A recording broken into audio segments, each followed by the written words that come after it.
Hey there, Ryan Reynolds here. It's a new year, and you know what that means. No, not the diet. Resolutions. A way for us all to try and do a little bit better than we did last year. And my resolution, unlike big wireless, is to not be a raging and raise the price of wireless on you every chance I get. Give it a try at mintmobile.com/switch. $45 upfront payment required, equivalent to $15 per month. New customers on first 3-month plan only. Taxes and fees extra. Speed slower above 40 gigabytes on unlimited. See mintmobile.com for details. Want to learn something totally free and relatively easy that will change your life? This is seriously so good, and I'm excited to talk about it. You're listening to the Health Courage Collective podcast, episode 11, Shut Your Mouth, part 1. That probably should have been part 2, but we're starting backwards.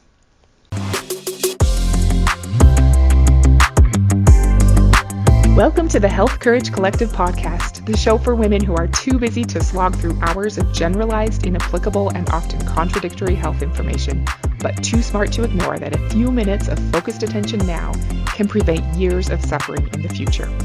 I'm your host, Christina Hackett, a pharmacist who doesn't want you to live on prescriptions, a certified coach specifically trained to maximize your potential, and a compulsive learner obsessed with preventative, cutting-edge, holistic, and integrative medicine. I'm on a mission to increase your physical and mental resilience so you can fearlessly look forward to your next 40-plus limitless years. Your time is now. Let's go. Hello, I'm so glad that you're here today. May I start on a tangent and just say that preparing for this episode made me want to go back and watch all the Stranger Things episodes. I love how the set and props and costumes captured the 80s of my childhood so well. Our whole family dressed up as Stranger Things characters for Halloween a couple of years ago, and it feels like too long since I've watched it. I like how Eleven's insult of choice is to call people mouth breathers, which is a term I know she picked up from Mike, but still is so funny, especially the scene where she steals the Eggos from the grocery store. I can't wait till season 4 comes out in 2022 and to see if Hopper is actually alive in that Russian prison. Okay, back on topic. Speaking of Russia, in the 1950s, a Russian physician named Dr. Konstantin Buteyko observed that patients' breathing rates became increased as the severity of their disease progressed. He then came to the conclusion that by reversing this hyperventilation or overbreathing, you could improve the prognosis of the disease. He was already aware of some exercises in breath restriction from yoga, so he began to experiment on himself and with his patients, and the result is what came to be known as the Buteyko method. Over the years, I've heard, breathing's important, you should learn to breathe correctly, and I was like, yeah, I probably should. I had heard deep breaths were good and assumed that learning to breathe in a greater volume of air would probably help me. But I didn't have any kind of breathing problem, so I was never really motivated to actively do anything to improve my breathing. At some point, I heard of Wim Hof and all his crazy breathing things. If you've heard of him or heard him, he's a pretty interesting guy. I knew he had some exercises, and learning those had been on my list of things to do for over a decade. I just never got around to it. They sounded cool, but I'm busy, and I just never made it a priority. Maybe I still will someday, now that I've seen the power of some of the things we're going to talk about today. I had also heard in passing of things like holotropic breathing, where you can induce hallucinations by breathing in a certain way, which wasn't something I wanted to do, but it helped point out that there was more potential to this breathing thing than just letting it be completely on autopilot. Then, maybe 4 years ago or so, I was doing some research about the oral microbiome, and I came across this website called Ask the Dentist. And I started reading some of his stuff and could tell that he had some pretty non-mainstream ideas, which I love. So I read several of his articles and was really impressed. A couple of the things I read about the oral microbiome talked about the importance to many things, one of which was the bacteria in your mouth, of sleeping with your mouth closed.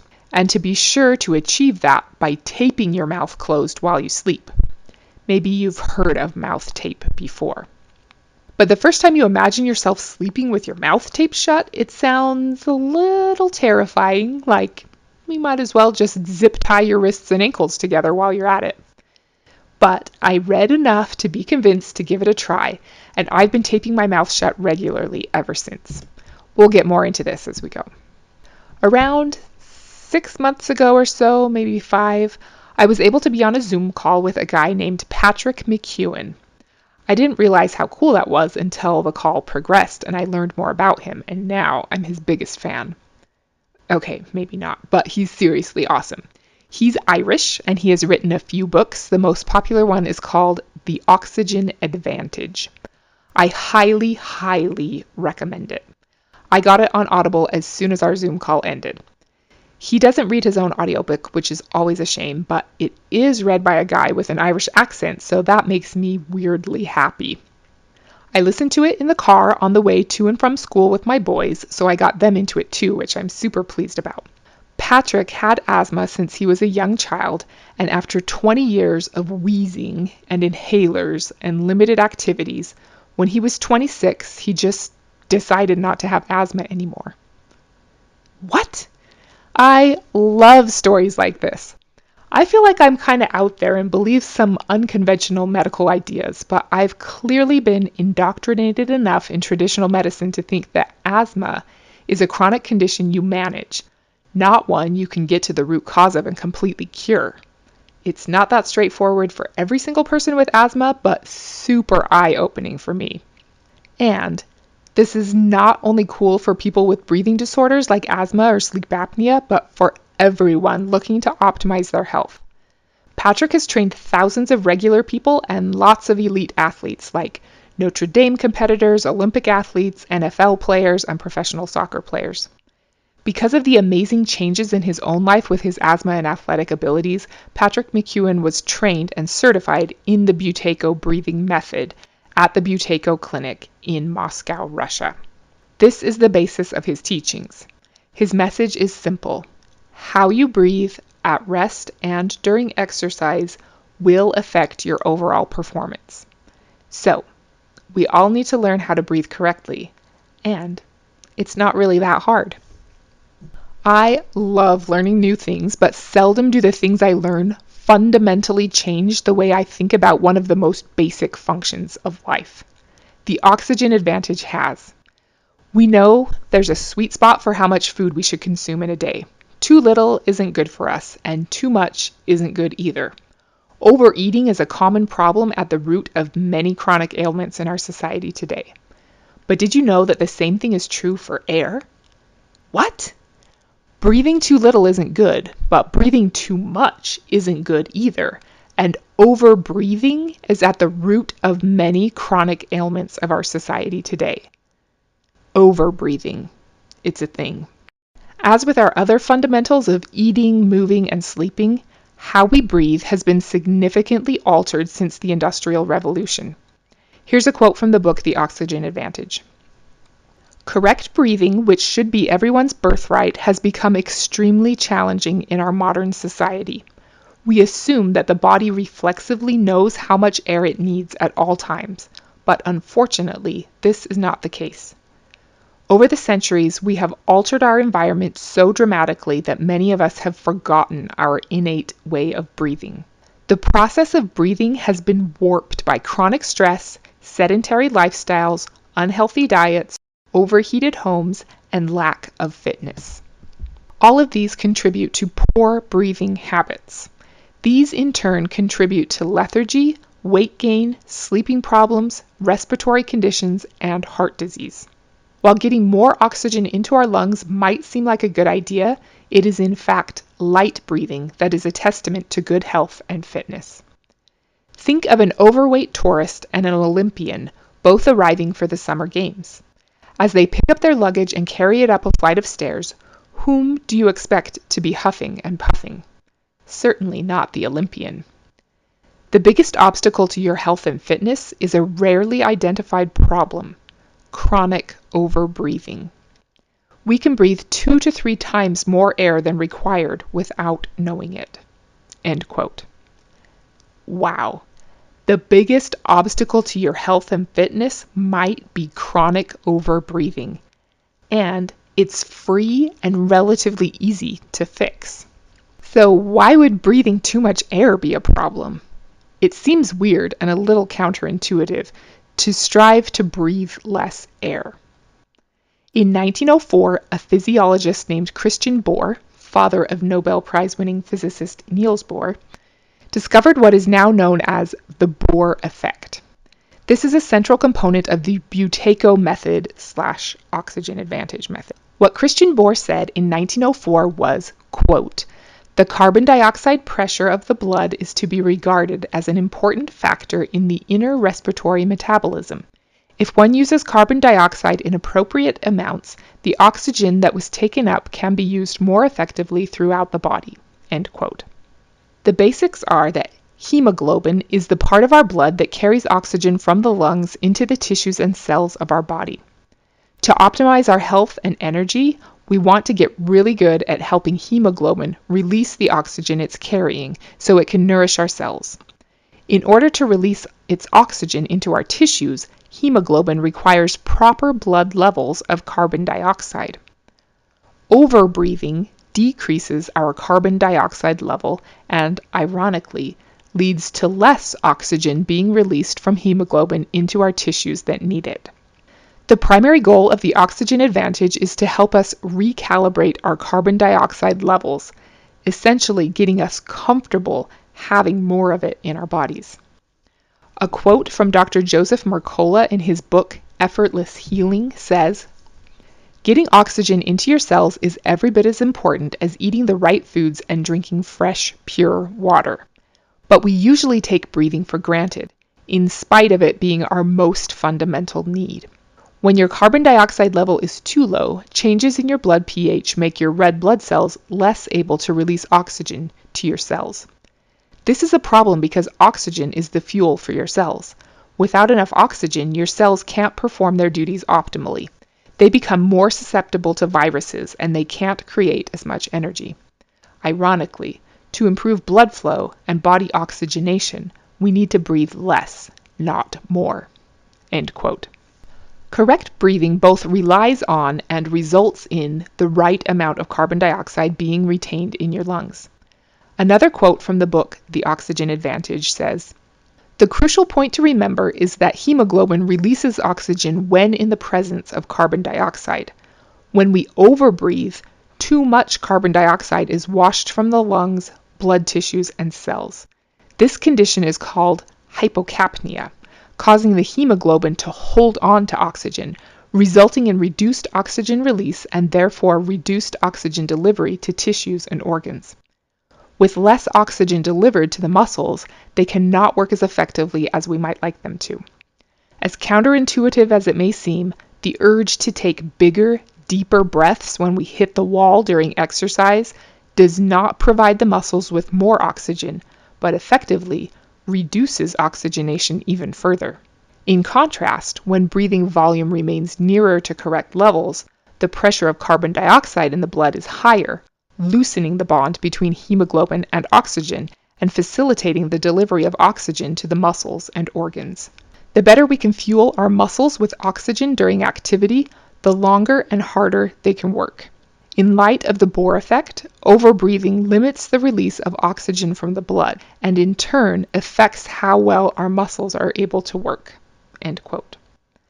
So it's not oxygen intake that exerts the primary influence on your breathing efficiency, but carbon dioxide. Okay, so we want to be optimal breathers, not overbreathers. How do you know? There's an easy test we'll get to in a minute, but you might be a chronic overbreather if... This reminds me of the old "you might be a redneck if" jokes. Remember those? Okay, you might be a chronic overbreather if you breathe through your mouth as you go about your day. Check yourself every so often as you think about it throughout the day and notice whether you're breathing through your nose or your mouth. Remember 11 from Stranger Things, being a mouth breather is not good. I've been doing this and I've been surprised every once in a while to find myself breathing with my mouth open, especially if I'm wearing a mask. So I've been watching it and trying to close those lips. You might be a chronic overbreather if you breathe through your mouth at night, wake up with a very dry mouth, or you snore. You might be a chronic overbreather if you visibly notice or hear yourself breathing while at rest. I've had a major pet peeve about hearing people breathe since I was a little girl. I hate it so much. It's like torture. But my idiosyncratic annoyances shouldn't matter to you at all. But if you can hear yourself breathe at rest, it's an indicator that you have an opportunity to optimize your body oxygenation and performance. Also, your chest shouldn't be moving when you breathe, just your abdomen. Also important to note, you might be a redneck if you list beginner's luck as a skill on a job application. You might be a redneck if you think the stock market has a fence around it. You might be a redneck if you've ever held a business lunch at a vending machine. And you might be a redneck if your kids' trick-or-treating covered 3 counties. I couldn't resist. Those are straight off jefffoxworthy.com. Again, I highly recommend that you get the book, The Oxygen Advantage, so you get this whole picture better. In the book, one of the tests of your breathing efficiency, which remember is your carbon dioxide tolerance, is called the BOLT test or BOLT score. BOLT is an acronym that stands for Body Oxygenation Level Test. To do it, you take a normal breath in through your nose and out through your nose. After you've breathed out normally, you hold your nose and time how many seconds you can hold your breath before you feel the first definite desire to breathe. Not a maximum breath hold to the point you're about to pass out, like a 10 on the out of breath scale, but more like a 6 or 7 on a scale of 1 to 10 of needing to breathe. You can pause here if you want to give it a go. It's kind of fun to see where you are. How many seconds did you last? 20 is considered a normal starting point. When I first did mine, my score was 19. Whatever your score is fine. It's just a starting point. But remember, we're not normal here, so we're not going to stay where we started or at what's considered normal. Even a lot of athletes only score around 20, but 40 seconds is the ideal BOLT score for a healthy individual. Every 5-second increase in your BOLT score delivers significant gains in energy and reduced breathlessness during exercises. I'm excited to get to 40. Since my kids are in on this with me, we have our BOLT scores posted up in our kitchen. We haven't redone them for a while. We should probably get on that. I can attest that with each 5-second increase in my BOLT score, I have noticed significant, discernible improvements in my cardiovascular stamina. It's super awesome, especially considering that it's totally free and relatively easy to work on. Little improvements can generate big feelings of satisfaction, and I would say that that is definitely true here. In part 2, we'll talk more about breathing fundamentals, which are hugely important and, well, fundamental. So that's why part 2 should probably have been part 1. But for me, learning about the Bohr effect and how increasing our carbon dioxide tolerance increases oxygen delivery to our body was a better starting point to get me more interested in the basic minute-to-minute essentials of breathing properly. Patrick McEwen has a bunch of different and easy exercises to help us optimize our breathing and body oxygenation. One of them is designed to simulate high-altitude training. I knew that there were tons of athletic benefits to training at high altitude, but I never really realized before that it's because the lack of oxygen increases your carbon dioxide tolerance, thus improving your hemoglobin's ability to successfully release oxygen for use by your cells. This is the exercise that I do most frequently and have noticed some fun improvements. Even though I don't do it as often as I wish I did, there are still noticeable benefits, which is so great. And you can pretty easily incorporate it into your life without it taking any extra time out of your day. The basics are that you go for a walk, and as you're walking, you breathe normally and silently through your nose, in through your nose, then out through your nose. After you've breathed out through your nose, hold your nose closed with your fingers, or just hold your breath if you're worried about people seeing you and thinking you're a weirdo, or you're trying to send them a message that you think they stink, and keep walking, counting your steps until you feel a strong need to breathe. Then release your nose and begin breathing in and out through your nose, never through your mouth. The goal is to quickly recover your normal nasal breathing within 2 to 3 breaths. Then you walk normally for another 30 seconds or so and repeat the breath holding pattern for a total of 4 to 5 breath holding sessions. How many paces do you think you can take after breathing out and then holding your breath? It's kind of fun to find out. I think I started around 20 to 24, and I'm up to an average of about 32-ish now, but I've done as many as 40. It's a pretty big difference given how lackadaisical I am about practicing, and it has improved more than just my ability to walk farther while holding my breath. I feel it when I'm doing my workouts. We'll talk more about that in part 2.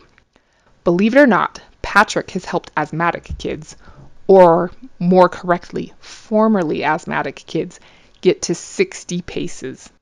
Once you try it, you'll know how amazing that is for anyone, especially someone with a serious breathing condition like asthma. Crazy. Simulated high altitude training. It's pretty great. When we listened to that part of the book, my kids were like, simulated? We do train at high altitude. So I told them, we're simulating very high altitude training. Since then, I've come to find out that I forget the exact elevations, but it's optimal for an athlete to live at a normal high altitude, travel up to train at a very high altitude, and then compete at sea level. We're not competitive athletes at all, but it has happened to work out for us that we're sort of simulating those conditions. And I do love going for a jog when we're vacationing at sea level. It's so much easier. I am excited to talk more about breathing with you in part 2 of this little series. There is more interesting stuff to know about how our physiology influences our psychology, and more easy things we can do to improve ourselves via something as simple and basic as breathing. So be sure to come back and listen to part 2. Next week, we're going to talk about one of my new favorite things to say. That's like me. Until then, don't be normal. Thank you so much for tuning into the Health Courage Collective podcast. I am truly honored that you have paid me the enormous compliment of your time and attention. I would be so grateful if you would share this podcast with someone you know and subscribe so you never miss an episode. This podcast is for entertainment and information purposes only. Statements and views on this podcast are not medical advice.